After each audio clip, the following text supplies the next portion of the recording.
I often interact with some of these agents, most likely powered by Sierra as well. It almost feels like a degree better than even having human conversations sometimes. Right now, if you call a customer service number, more often than not, you will hear from some human maybe 1 hour, 2 hour after you call. But what we do is as soon as you call, there is an agent waiting for you. So our audience would love to know more about you. I'm currently part of the security and compliance team at Sierra. We build conversational AI agent for enterprises. I was the head of security for Headspace, serving 100 million members all over the world. And prior to that, I spent a number of years at HSBC, Credit Suisse, PayPal, Fidelity Investments. It pretty much gave LLM legs, right? Like LLM previously just used to be like, oh, you ask something, it'll ask you to go to X, Y, and Z, go to this thing, follow these steps. Now nobody has to follow the steps. It's already gonna go and do those steps. That's what MCP enables them to do. Because we are an AI company, so we have to show that we are building all those agents with the best security controls that we can. But the real security is more often not driven by the customers or other internally, that we know something that we need to fix, so that we can now serve our customers with much more confidence. My manager puts this really, really well, that the customer audits are like the makeup that you put on your face. Hey, Shobhit, welcome to our podcast series. Thanks for having me, Raj. Absolutely, my pleasure, Shobhit. Yeah, so our audience would love to know more about you. I know a lot, obviously, as a friend. So yeah, why don't you get started by talking about your role and the amazing company that you work for? I'm currently part of the security and compliance team at Sierra. We build conversational AI agent for enterprises. Prior to this, I was the head of security for Headspace, serving 100 million members all over the world. Available in iOS, Android, web, all those platforms. And prior to that, I spent a number of years at HSBC, Deutsche Bank, Credit Suisse, PayPal, Fidelity Investments. Amazing. That's great. So tell us more about conversational AI agents. What does Sierra build? Right now, if you call a customer service number, more often than not, you will hear from some human maybe 1 hour, 2 hour after you call, because there's so much lag and they're not serving the customers properly. But what we do is we build conversational AI agents, essentially meaning that as soon as you call, there is an agent waiting for you to just speak about your issue. And we build those intricate journeys and complex behaviors together so that your AI agent will be serving you. As I build those relationships with you, that they will know who you are. And as soon as you authenticate yourself, you will be served with your response and whatever you need right from the agent itself, and not, you don't need to wait for hour and hour to get something done. No, makes sense. And I often interact with some of these agents, most likely powered by Sierra as well. It almost feels like a degree better than even having human conversations sometimes, because it's like, oh, I need to go through escalations and tiered levels between like 3 different managers to get my answers sometimes, but it just feels like it's very quick now with AI. Correct. So that's amazing, and feels very personal. It doesn't seem like I'm speaking to a bot. It almost seems like I'm speaking to a human, but only when it books it instantly, I know that, oh wow, okay, this was actually AI. So that's amazing. Yeah. So GRC at Sierra, what kind of challenges? Obviously, you sell a lot to enterprises. So tell us more about what kind of things you manage. What challenges do you face? We do a lot of audits because we serve some of the largest companies in the world. So we do our regular software compliance, our ISO certification, 14001, because we are an AI company. So we have to show that we are building all those agents with the best security controls that we can. And then we recently got compliant with PCI as well. So now we can process payments for our customers. On the GRC front, when I think about GRC, when my team thinks about GRC at Sierra, is like, we think of ourselves as the product managers for the security team, essentially meaning that we have a good handle of everything that's been going on. And now it's on us to prioritize what we should be doing at any point of time, because you are working for a startup, Raj, and you work for some of the best companies in the world. And you know that there at any given point of time, there are 10 different priorities that are all coming together at you, but it's on you to decide which ones to prioritize for this cycle or this quarter. Same thing I see for GRC as well, that when I speak to different teams, that what we should be thinking as a priority for them, that's the most important thing that I think we need to do as a part of GRC, that our audits, compliance, everything will go in tandem. But when we are working with different companies or different teams in the company, what should they prioritize for GRC. Totally makes sense. And what does your prioritization framework look like? Obviously, it's not as simple as, hey, whatever the customer is asking for, because the customers are asking for several things. Right. So how do you prioritize the risk, and how do you prioritize what aligns the best to a particular framework? That's such a wonderful question. So there are always two things that you need to keep in mind. First is you have your BAU activities. For example, you need to have the audits done, you need to have the security awareness trainings done, you have to have your vendor security assessment. All of that is counted as business as usual that you have to do, regardless of if you want to do or not. The other one, which is more important, is driven by customers. So, for example, if you are getting this customer request all the time that they want to have a certain feature in the product itself, which is related to security, then what we try to do is to track that for each customer and then prioritize based on the customer's requirement. So if there are like 10 different customers asking for the same feature, essentially means that it will be a lot more helpful for us to have that feature built in rather than trying to build something of our own, which is not required by the customer from the security sense. So that's one framework that we have. And then secondly, the impact on revenue. If there's a customer ask, which is impacting our revenue by a wide margin, then we try to prioritize that. If something is like a deal breaker, we track those as well in our project management tool and make sure that we are keeping track of all those customer asks along with their revenue, and then figure out which ones to bubble for a particular cycle. And how much of this is customer driven versus like framework driven, right? Like we often see, like you just brought up ISO 42001 and other standards. Standards are evolving a bit slowly, in my opinion. So do you do projects that are sticking to frameworks, and if you go show your certificate, it's good enough in a lot of scenarios? Or is it like these features are being asked for by customers over and above you passing an audit today, right? My manager puts this really, really well, that the customer audits are like the makeup that you put on your face. That's a good way to put it. Yeah. You have to get those done because you want to look beautiful, but those are not the end. The end result is to make sure that when you work with Sierra, when you have that conversation, you feel that you are working with like a company which is focused on security, which is focused on compliance, and it's keeping those on top as well. Yeah. So we do all of that is required by the audit. You mentioned ISO 42001. We do have that compliance, but essentially we are an AI agent company, and it doesn't speak a word about AI agent. So that's that makeup, Raj, that we have, that it's good for all our systems and applications, but the real security is more often not driven by the customers or rather internally, that we know something that we need to fix, which may or may not be covered by the audit, but we take that as an accountability that we have to build this feature for the customer, or we have to build that feature for the product as a whole, so that we can now serve our customers with much more confidence. Yeah, the best security teams are really thinking about security over and above compliance. Really, compliance is the baseline, so it clearly resonates with how you're thinking about it, I guess. So, Shobhit, you've worked for traditional organizations all the way back to Fidelity, to SaaS, to now an AI-first company. How do you see the compliance and security mindset between the three verticals? Like, how are people thinking about security?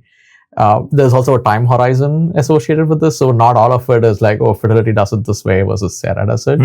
But maybe some of it is transformation in terms of time. Some of it is transformation in terms of companies thinking ground up from the AI versus somebody adding layers on AI. Sure. Yeah, that's again very insightful question. I'll try to keep it high level. From my experience of working with very large traditional organizations, Raj, they already had the culture built in. Essentially meaning that they had to comply with many of the regulatory environments. I worked for HSBC and we had to comply with Basel III. And when I worked with Deutsche Bank, Credit Suisse, it was all the same thing. When I worked with PayPal and Fidelity, they had thousands of people who were working on just compliance, and they already had that culture of compliance. However, when you work for a SaaS company per se, you have to build that, like SaaS is startup company, if I can phrase it that way.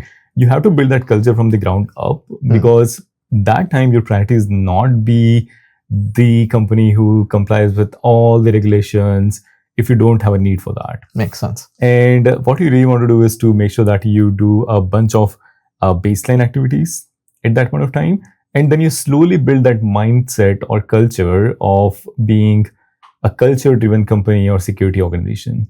I see. So that was the biggest shift for me as well, that when I was with previous large organizations, everybody knew that they had to complete their security awareness trainings. Everybody knew about acceptable use policy and they were not supposed to use BYOD and whatnot. But when I started working for Headspace, it was a very different change for us to bring all of that to the ground up, that, okay, you are supposed to do this, but not that. And it often came with a lot of pushback because everybody wants to move as fast as possible. And for that, if you put restrictions, they would always come back and say, I need this from a BAU. Yeah. So the other framework that I had was, how do I find the best solution as an exception or compensating controls, even they want to move as fast as possible. We give them the right guidelines, and they can do their job with the best velocity they can, while not putting company security into jeopardy. Absolutely.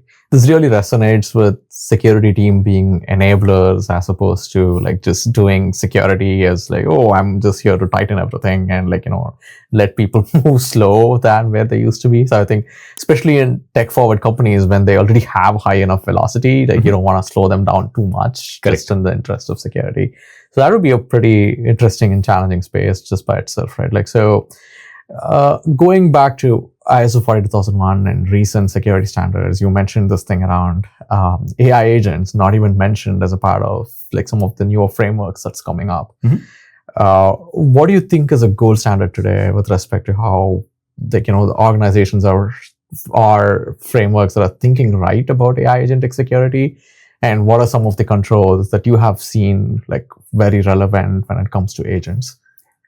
Again, very insightful question. I'll divide that into two parts, Raj, when I think about this. And even before that, I'll just set some framework about how I think about AI security as a whole. So the first thing is the regulations. You have to comply with those. The second one is governance, and the third one is technical controls. And I'll phrase my question only for the technical bits, because if I start talking about regulations and governance, that's going to take the entire time. So for technical controls, there are two important ways to think about that. There are technical controls, and there are, let's say, corporate or admin controls per se. For technical controls, there is a lot of guidance on securing AI agents. OWASP has an amazing guidance that I contributed to called OWASP Top 10 for Agentic AI. That is a really good starting point on if you're building agents which are getting, let's say, authenticating to other systems or receiving customer data or just looking at some personal information, how you should be thinking about putting technical controls around that. And the second aspect to that, which is the admin control, is some of the new frameworks that are coming up, such as the AIUC for AI agent underwriting company, or they have certain frameworks on how to secure AI agent and how to certify your AI agent against that compliance framework. Oh, wow. So tell us more about AIUC. It's literally the first time I'm hearing about it. Yeah, I don't have deep understanding into that. I'm still learning, but they are an AI underwriting company. And what they essentially do is they underwrite your agents. If something goes wrong, they will be liable for that, or they will support you in getting through the other side.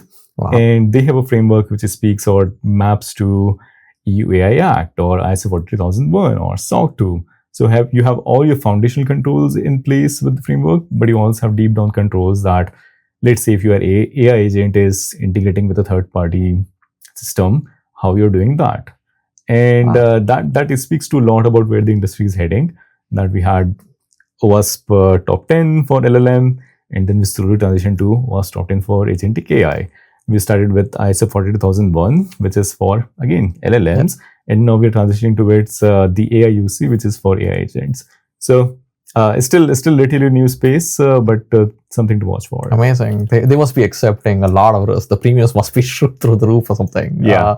But that's very interesting that we already have insurance for things that would be caused by AI agents. So you're treating it very close to that of a human, like how E&OE insurances used to happen, right? Like, sure. So it's interesting. So we spoke a little bit about agents, big source of agents getting their information for where it should be consuming things and for agents operating. The layer seems to be about MCP servers. So tell us more about what you see as big, gaps in terms of how enterprises are consuming MCP servers today. Like overall with MCPs, it all started with decentralized, right? Like, so you have 100 developers, everybody's just connecting their own MCPs to their own services. That's how it started. So how are you seeing that evolving? I know OWASP came up with their recommendations around MCPs as well. Mm-hmm. How do you see that evolving? Do you think it'll pretty much be like a centralized control that enterprises are controlling with? Or would it be where it is today as decentralized control points, but developers just having better maturity about adopting these? Right. There are two ways to think about this, Raj. First is you just block MCPs altogether and don't have it in your org. But that's more of the legacy world that I used to be in. Now we have to be forward-looking, essentially meaning that, okay, we have to give this opportunity to developers to use the MCPs as much as possible in a secure way. But how do you keep a good governance on that? For example, I talk to many of the peers in the industry, and they tell me that they have very little understanding of all the MCPs that are being used in their company by the developers. And that's something that I think as well, that I think we need a framework like that where we know these are all the MCPs that are being used across the company, who is the owner of what, how are they integrated with internal systems, and how they interact with each other in some sense. So that's something that I think we need more technical controls on. Like you mentioned, OWASP has some guidance on the MCP threats, but there is, I'm not aware of a lot of technical controls that can be put in place. So I want to bounce back the question to you, Raj, because Unbound pretty much does that for organizations. Do you want to speak about how you support companies with their MCP risks? For sure. So Unbound, just for summary, since we didn't have a formal intro about Unbound, is we are the security layer on top of AI coding tools. So if your developers, I'm sure Sierra is, using Cursor, Cloud Code, Gemini CLI, Codex, Kilo Code, Client, Root Client, you name it. There's probably about 100 of them at this point. We act like a security layer that is adding transparency and visibility into what developers are doing within these coding tools. So a big consumer of MCP servers is actually coding agents, because developers want to do everything autonomously. They wanted to be able to check out and then they go commit issue, update issue tags, and then update documentation automatically, pull the latest documentation, all sorts of things. So it pretty much gave LLM legs, right? Like LLM previously just used to be like, oh, you ask something, it'll ask you to go do X, Y, and Z, go to this thing, follow these steps. Now nobody has to follow the steps. It's already going to go and do those steps. That's what MCP enables them to do. Right. So clearly it's a cool toy for developers to get to where they want to do with it. So what we see through that, and just by looking at system prompts and how people are using these coding agents, like we identify like an MCP inventory and publish like, hey, these are all the MCP tools that your developers are using. That is number one. It's like really step zero of the process. And then now that you know a list, then what do you do about it? Then maybe you triage, right? Like it's the classic security practice. You want to understand what is dealing with sensitive data and what is probably a little bit benign. Like if somebody's using Context 7 to pull public documentation, that's probably fine, but you want to go take a closer look at GitHub interactions through an MCP or even through command line sometimes. So I think that is the way to look at it. And then rather than blocking everything, you could selectively have like an authorized list of MCP servers where every interaction and action is monitored and logged for forensics purposes. Because at the end of the day, this is still logged as that user's activity and not some third party. So the agents don't have separate memory and controls around it today. So that's just the number one thing that keeps coming up when it comes to MCP. So discovery, identify actions, and then have third layer, which is the governance, remediations. Or if somebody's accessing an unauthorized MCP, what do you want to do about it? Like you want to block the access completely, have like a manager remediation, where they are able to intervene, log some permission control, and then make it enabled for them. And depending on where the organization is, like you said, there's the whole spectrum from traditional to modern AI first companies. So they all have different levels of acceptable risks, to your point, in favor of better velocity when it comes to development. So we accommodate all three layers. So it's like, oh, you want to block completely, you could do that. Or you want to have more educated control where the developer is given told the risks of doing what they're doing and they accept the risk and do it. They could do that as well. So I think that is what we have been seeing with MCPs for sure. More from a coding agent perspective, but whatever I think we are looking at is probably similar to any agent that you build, pretty much. Right. Yeah, that has been our learning with respect to MCP, at least. Going back to agentic AI, and your company literally is an agent in itself. How are you seeing agents being exploited, just in the wild or theoretically through like OWASP-based controls? How are you seeing maybe top issues in which agents can be tricked into doing something? Again, I don't want to deflect from the fundamentals of prompt injection. Yeah, it all starts with prompt injection, right? Yeah, even if you're an AI agent, essentially you're like an AI, you have a chat bot which is sitting right there, which will take actions. And we still see when we think about this how to secure AI agent, that there are a bunch of things we can do internally. But then how do you prevent against prompt injection? Yep. How do you want to make sure that they are only authorized to do they do only what they're authorized to do? So those fundamentals don't change, Raj. One of the really good learnings I had in my previous organization was we were evaluating one of the tools, and what they were promoting was that we had an AI chatbot at the time for mental health, and they were promoting that they would essentially act as the attacker. Oh. So they will be the attackers, will be trying to manipulate the ebb function at the time. And at the same time, there will be an adversarial or the defender as well. And that will also be an agent. I see. So that was the first application I saw of AI agent being in security, that you are using that for attacking the application. I see. At the same time, you have the AI agents defending the system. And on the basis of that, it's giving you real-time insights that this is what you can do to secure your AI agent. Interesting. That was a really cool learning for me. Oh, that's actually pretty cool. Yeah. So I'll ask the cliched question because I cannot end a podcast with a security practitioner without asking this. So what keeps you up at night? Like what is the number one thing that you worry when it comes to AI and security compliance? I think everything is going on so fast, and everything that's being done may not be relevant in the next 3 months. That's something that I really worry about, which also gives me excited that the industry is changing so fast, Raj. I remember having the first conversation with you a long time back, and then time we were chatting about securing ChatGPT and whatnot. And now everybody talks about an entirely different thing, and that securing ChatGPT is like a subset of that. So that's something that I think about a lot, that how do I keep myself up to date with everything that's been going on in the industry so that I can do the best work possible for Sierra, and I can keep the trust of the company and whatnot. So that's something that I'm worried about and keeps me up at night. Love it. I think thanks for the full honesty here, right? Like, because everybody knows that they're not fully on top of things. It's just the nature of how AI and the world is changing.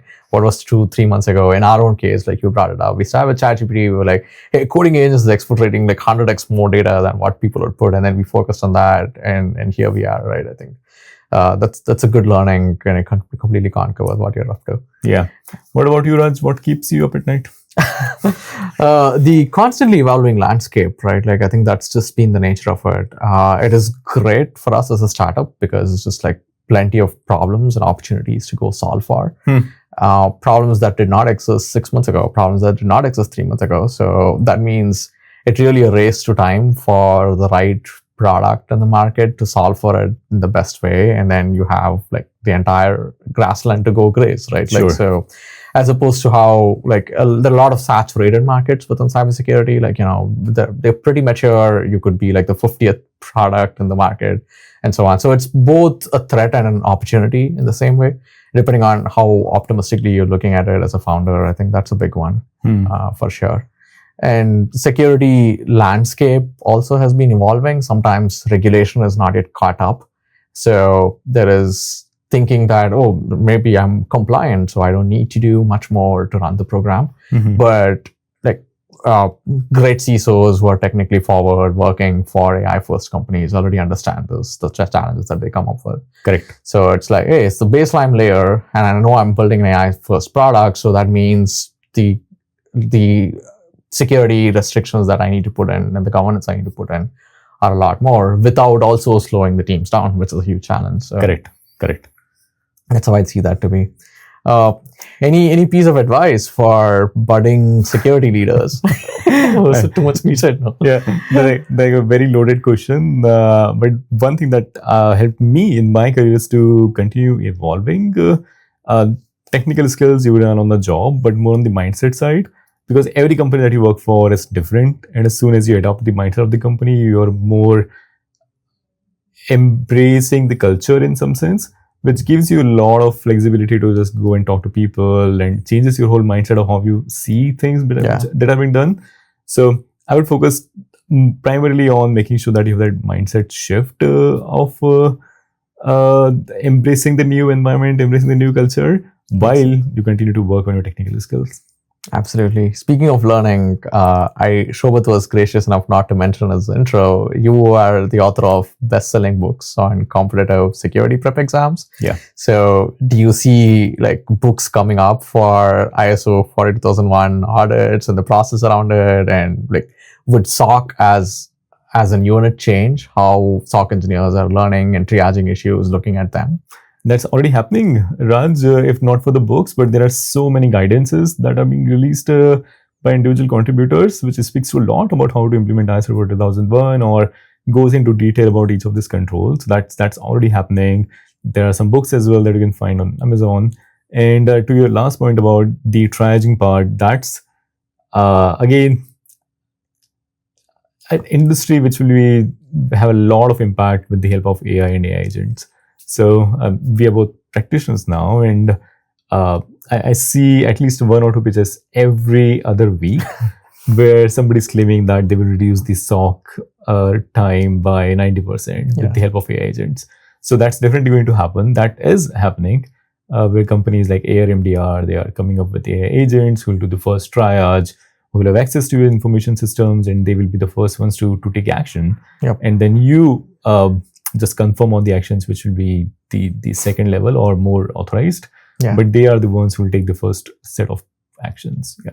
That makes sense. We don't run like a large SOC team ourselves, but a lot of our compliance has also kind of become automated in some ways. Like we are getting pull requests sent by bots and AI agents for patching vulnerabilities as they come.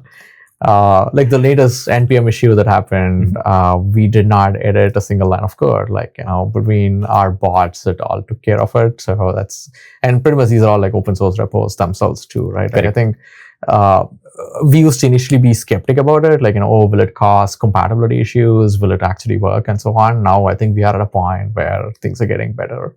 Right. For sure. Cheers to how the future of SOC and cybersecurity is going to look like. And hopefully people will have more sleep in the night. So. Yeah, and to your point, Raj, there are so many open source tools that are being released, not open source per se, but there are so many tools that are being released by this model providers. Cloud has something for code security. OpenAI recently released Aardvark for code security. So I'm not sure how much they will come into play or how they would interact with the code security tools that are already in the industry. But it will be very interesting to see the parity between what they are doing as like a sub-product of the product versus a company whose entire job is to secure the code. Absolutely. So I'm very interested to see the parity between, okay, we are the SaaS company which does only code security and we do this amount of work for you.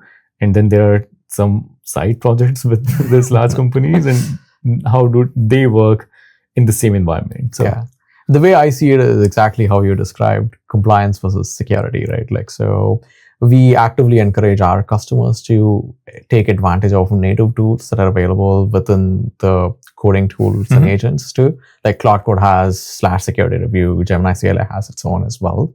It's a good baseline. It's a nice foundation to get started with, but it's not going to capture everything. By and large, I think this whole thing around CVEs and vulnerability, they've been doing a great job at it because they understand code really well. But when it comes to more than that, like, are you having the right agents.md config? Are you having the right governance frameworks? I think that is where they're falling short, and we constantly give them the full framework. Like our customers, like, hey, we are going to here to set you up for success. So Sure. if you want to start adopting a baseline, here's our recommendation. And then here's the other things that Unbound can cover for you. Is how we start off with. SemGrep is pretty much open source, so it's very easy for a lot of people to pull from it and build layers on top of it. So it's great for the industry as such. So as in general, we've started becoming more secure in terms of how code is built. But also it comes with, hey, do you have full coverage? Does it give you a false sense of security because you have the compliance, for example, right? So that's what we're saying. Yeah, cheers, and thanks for taking the time today. It was a pretty insightful conversation. Very excited about future of security as an industry, GRC as practice, and how software development as overall is going to change across the board. Likewise, Raj, thanks for having me. It's always a pleasure to speak with you, and it was I learned a bunch of things from you. So always again. Yeah, same with you, Shobhit. Thanks a lot. Thank you, Raj. Yeah, bye.